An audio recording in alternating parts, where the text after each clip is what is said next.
সুপ্রিয় শিক্ষার্থী বন্ধুরা, আমি সাহাত আমিন অনেক স্বাগতম জানাই তোমাদের টেকনিক ইজি এডুকেশনে। চলে আসলাম তোমাদের সামনে। দেখো, এই যে এখানে 3 নম্বর অঙ্কটার সমাধান নিয়ে এখানে বলা হয়েছে P of x is equals to minus x square plus 15x plus 10x cube plus 9। এটা যদি তোমার হচ্ছে একটা ফাংশন দেওয়া আছে, বলছে এই পি অফ এক্স কি উৎপাদকে বিশ্লেষণ করতে হবে। তার মানে এই ফাংশনটা বা এই যে তোমার হচ্ছে যে বহুপদীটা সেটাকে আমাদের উৎপাদকে বিশ্লেষণ করতে হবে। তো দেখো, মেইনলি হচ্ছে আমাদের এটা কিন্তু খুব ভালোভাবে সাজানো নাই। আমরা সবসময় চেষ্টা করবো এক্স এর ঘাতের অধক্রম অনুসারে, মানে অবনতি, বড় থেকে ছোট যখন হয় তখন হয় অবনতি। তাহলে সেই ক্ষেত্রে অধক্রম অনুসারে এই ব্যাপারটা একটু সাজিয়ে নিব, চিহ্ন সহ অবশ্যই সাজাবো। দেখো হচ্ছে তোমার সব থেকে বড় পাওয়ার 10x কিউব, তাহলে এটা কিন্তু চিহ্ন সহ লিখবো, চিহ্ন আগে যেটা থাকবে সেটাই দিব। তারপরে হচ্ছে তোমার এরপর আছে মাইনাস এক্স স্কোয়ার, এরপরে হচ্ছে তোমার 15x, মানে একটা এক্স যেখানে আছে, তারপরে হচ্ছে তোমার প্লাস 9। এটা একটু প্রথমে আমরা হচ্ছে এভাবে একটু সাজিয়ে নিব, ঠিক আছে? তো আমরা এখানে লক্ষ্য করতে পারলাম এটা একটা কি ত্রিঘাত তোমার হচ্ছে দেওয়া আছে তোমার বহুপদী। ত্রিঘাত মানে হচ্ছে কি, যার সব থেকে বড় পাওয়ার হচ্ছে 3। ওকে, তাহলে সেক্ষেত্রে আমার যদি উৎপাদকে বিশ্লেষণ করতে হয় তাহলে কিন্তু অবশ্যই এখানে আমরা 3টা উৎপাদক পাবো। ওকে, 3টা উৎপাদক কিন্তু এখান থেকে পাবো। তো সেক্ষেত্রে দেখো, আমরা হচ্ছে প্রথমে একটা উৎপাদক আমাদের বের করে নিতে হবে। এটা আমরা জানি যে একটা উৎপাদক আগে আমাদের বের করে নিতে হবে। তো একটা উৎপাদক আমরা কিভাবে পাবো, যে এখানে কোন মানটা বসাইলে, এখানে এক্স এর মান কি বসাইলে তোমার হচ্ছে এই পুরো ফাংশনের মানটা শূন্য চলে আসবে। এক্স এর মান কি বসালে ফাংশনের মান শূন্য আসবে। এখন কি আমরা এক এক করে বের করে করে দেখবো, ব্যাপারটা একটু হ্যাসেল। তো সেই জন্য আমরা অবশ্যই এই পোর্শনটুকু ক্যালকুলেটারে একটু করে ফেলবো সহজেই। তো আমরা ক্যালকুলেটার কীভাবে করবো, দেখো বন্ধুরা, এই যে আমরা ক্যালকুলেটার নিয়ে সামনে চলে আসলাম। তো এখানে আমরা যে মোড অপশনটা আছে আমাদের, এই ক্যালকুলেটার মোড অপশনটা আমরা হচ্ছে 3বার প্রেস করব। একবার, দুইবার, তিনবার প্রেস করলে দেখো এই যে ইকিউএন 1 নম্বরে আছে, ইকিউএন ইকুয়েশন, এই অপশনটা আমরা হচ্ছে প্রেস করব 1। এরপরে হচ্ছে আমরা এখানে থাকবো না, আমরা ডানে চলে যাবো। এখানে এই যে ডান, এই অপশনটা আমরা হচ্ছে প্রেস করে দেখো ডানে চলে আসলাম। ডানে হচ্ছে ডিগ্রি, ডিগ্রি হচ্ছে কত ডিগ্রি, আমাদের হচ্ছে 3 ডিগ্রি। 3 ডিগ্রি, কারণ হচ্ছে ডিগ্রি মানে মাত্রা। ওকে, তাহলে 3, যেহেতু আমাদের হচ্ছে মাত্রাটা 3, তো সেই জন্য আমরা 3-এ গেলাম। এরপরে এ হবে কি বলো তো, এখানে যেটা তোমার হচ্ছে এক্স কিউবের সহগটা, এক্স কিউবের সহগ হবে হচ্ছে তোমার এখানে এটা, ঠিক আছে? তবে এক্স কিউবের সহগ কত বলো তো, এক্স কিউবের সহগ আমরা বইয়ে দেখতে পাচ্ছি হচ্ছে কত আছে, 10। ওকে, এক্স কিউবের সহগ আছে হচ্ছে 10। তাহলে এখানে দেখো 10 দিব, তারপর ইকুয়ালস টু দিয়ে আমরা আস্তে আস্তে সামনে যাব।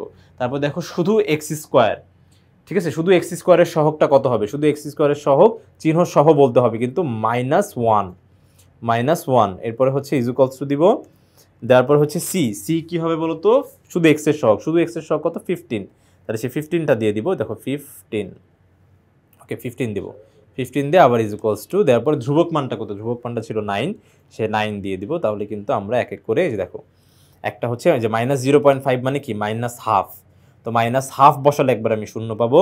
তারপরে -0.3 বসাইলে এটাকে আমরা দেখো এই যে এ বি সি যে অপশনটা আছে এটা প্রেস করলে দেখো 3/10। তাহলে দেখো 3/10 বসালেও আমরা হচ্ছে শূন্য পাবো।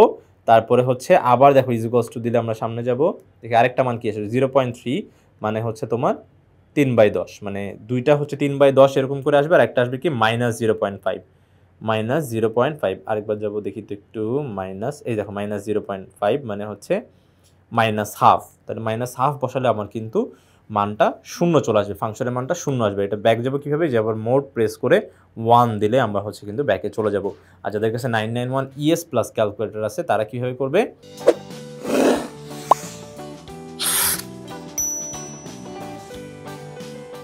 তো তারা যেটা করবে সেটা হচ্ছে, দেখো মোড অপশনটা, তোমাদের ক্যালকুলেটরে যে মোড অপশনটা আছে ওটা তুমি প্রেস করবা। মোড দিলে তুমি হচ্ছে 5 নম্বরে গিয়ে দেখবা, ঠিক আছে? 5 নম্বরে গিয়ে দেখবা তোমার ইকিউএন লেখা, তখন তুমি 5 নম্বরে যাবে। 5 নম্বরে যাওয়ার পরে তুমি 4 নম্বর অপশনটা সিলেক্ট করবে, 4 নম্বর অপশনটা সিলেক্ট করলেই দেখবা যে ওই যে ঠিক আগের মতন এ বি সি ডি করে তোমার হচ্ছে মান কিন্তু বসানোর সুযোগ আছে। তো মান বসাইলে আমরা কিন্তু ওই এমন একটা মান পেয়ে যাব যেখানে তোমার হচ্ছে এক্স এর মান বসালে পুরো ফাংশন মানটা, ভ্যালুটা 0 চলে আসবে, ঠিক আছে? তাহলে সেক্ষেত্রে আমরা প্রথমেই হচ্ছে পেলাম কত বলো তো, -হাফ, ঠিক আছে? এক্স এর মান হচ্ছে আমরা কত পেয়েছি, যে -হাফ পেয়েছি, ঠিক আছে? তারপরে হচ্ছে আবার পেয়েছিলাম হচ্ছে 3/10, দুইটা আসলে 3/10 আসছে আসলে, ঠিক আছে? তো আমরা এখান থেকে -হাফটা আসলে নিয়ে নিব। তো দেখো, আমরা যদি এখানে -হাফটা বসাই দিই, তাহলে তোমার হচ্ছে -হাফ বসাই দিলে দেখবা যে এই মানটা, এই যে দেখো তোমার হচ্ছে এই ফাংশনের মানটা শূন্য দেখাবে, ঠিক আছে? যে আমরা এখানে দেখতে পারবো, একটু ক্যালকুলেশন করলেই দেখবো যে হচ্ছে শূন্য আসতেছে, ঠিক আছে? শূন্য, পুরো ব্যাপারটা দেখবো শূন্য। একবারে আমরা ক্যালকুলেটরে বসাইতে পারি, আবার কেউ যদি মনে করে যে না একটু ম্যানুয়ালি করে দেখবো, তাহলে সে কিন্তু করেও দেখতে পারে, আবার একবারে ক্যালকুলেটরও কিন্তু বসানো যাবে। ক্যালকুলেটরে কি বসাবো, এই দেখো একবারে 10 ইন্টু মাইনাস হাফ, তারপর হচ্ছে হোল কিউব, এগুলো সব গুণ আকারে বসবে, তারপর হচ্ছে মাইনাস, তারপর হচ্ছে এখানে দেখো কি হবে বলো তো, এক্স এর মান মাইনাস হাফ, তারপরে হোল স্কোয়ার, একবারে ক্যালকুলেটরে বসাবো 15 ইন্টু ব্র্যাকেট দিয়ে কি মাইনাস হাফ, ভাই যেইভাবে বসাইছি একদম ঠিক সেইভাবে হচ্ছে ক্যালকুলেটরের মানটা বসাই দিলেই আমরা কিন্তু একবারে আমাদের কাঙ্ক্ষিত উত্তর পেয়ে যাব শূন্য। আর যদি কেউ যদি মনে করে যে ভাইয়া আমার কাছে তো হচ্ছে এই যে এই ধরনের ক্যালকুলেটর আছে, আমরা কীভাবে বসাবো, তো ভাগ দিয়ে দিও, -1 ভাগ হচ্ছে 2, এইভাবে তোমার হচ্ছে হোল পাওয়ার তুমি এইভাবে দিতে পারো, ঠিক আছে। তো দেখবা যে এই মানটা কত আসবে বলো তো, শূন্য চলে আসবে, ঠিক আছে, শূন্য। তাহলে সেই ক্ষেত্রে যেহেতু তোমার হচ্ছে এক্স এর মান -হাফ বসালে শূন্য আসতেছে, তাহলে উৎপাদক কি হবে বলো তো, ঠিক আছে। এখান থেকে আমরা হচ্ছে উৎপাদকে চলে যেতে পারি, তাহলে উৎপাদকটা হবে হচ্ছে আমার, দেখো তোমার হচ্ছে এক্স এর ভ্যালু -হাফ বসালে আসছে হচ্ছে শূন্য, তাহলে দেখো 2টা এখানে তোমার হচ্ছে ভাগ অবস্থায় আছে, এই পাশে গেলে কি হয়ে যাবে, গুণ হয়ে যাবে, 2x আর হচ্ছে -1 থাকলো, -1 এই পাশে আসলে +1, তাহলে সেই ক্ষেত্রে উৎপাদক কত হলো বলো তো, 2x + 1 হবে হচ্ছে তোমার একটা উৎপাদক, ঠিক আছে। দেখো 2x + 1, তো এই যে এটার একটা উৎপাদক হয়ে যাবে হচ্ছে 2x + 1। তারপরে আমাদের আর কিছু এরকম করা থাকবে না, এখানে জাস্ট লিখবো আমি হচ্ছে 10x x² 15x + 9, এটা লিখে ফেলবো, লেখার পরে একটা লাইন গ্যাপ রাখবো, ঠিক আছে। উৎপাদকের বিশ্লেষণ করার জন্য একটা লাইন গ্যাপ রেখে দিব, গ্যাপ রাখার পরে ওই যে 2x + 1 এটা লিখবো। লেখার পরে কাজ কি বলতো, কাজ হচ্ছে যে এখানে এমন একটা তোমার হচ্ছে রাশি বা পদ দিয়ে গুণ করব, গুণ করলে যেন তোমার হচ্ছে যে উপরে 10x³ আসে, তো সেটা হচ্ছে কত বলতো, এই যে তোমার হচ্ছে 5x² দিয়ে যদি তুমি গুণ দাও তাহলে এখানে হবে হচ্ছে 10x³, তো 5x² আবার 1 এর সাথে যখন গুণ হচ্ছে তখন হবে কি +5x², ঠিক আছে। এরপরে আমরা হচ্ছে কি করতে পারি যে আরো একটা, ঠিক আছে, তাহলে আরো একটা হচ্ছে আমরা দিব 2x + 1, এরপরে কাজ কি, সেম কাজ, তোমার হচ্ছে উপরের লাইনটা মিলাইতে হবে, তো উপরে আসছে হচ্ছে তোমার -x² কিন্তু চলে আসছে 5x², তাহলে কি করতে হবে তোমার হচ্ছে মাইনাস, যদি তুমি 3x দিয়ে যদি এখানে মাল্টিপ্লাই করো তাহলে কত আসে, -6x² চলে আসে, -6টা থেকে +5টা গেলে -1টা x² থাকে, তাহলে সেই ক্ষেত্রে এবার দেখো তোমার প্লাসে মাইনাসে এখানে হচ্ছে তোমার -3x হবে, এরপরে তোমার হচ্ছে 2x + 1, এখানে হচ্ছে আছে তোমার 15x আর চলে আসছে -3x, তাহলে সেক্ষেত্রে অবশ্যই পজিটিভ থাকতে হবে, আসে পজিটিভ কত বলতো, এই যে 9 দিয়ে যদি মাল্টিপ্লাই করো তাহলে 9 দুগুণা 18x হচ্ছে, আর দেখো 18টা থেকে যদি 3টা চলে যায় তাহলে কিন্তু 15টা x থাকে, আর হচ্ছে +9, ওকে 9, ঠিক আছে, মিলে গেল কিন্তু।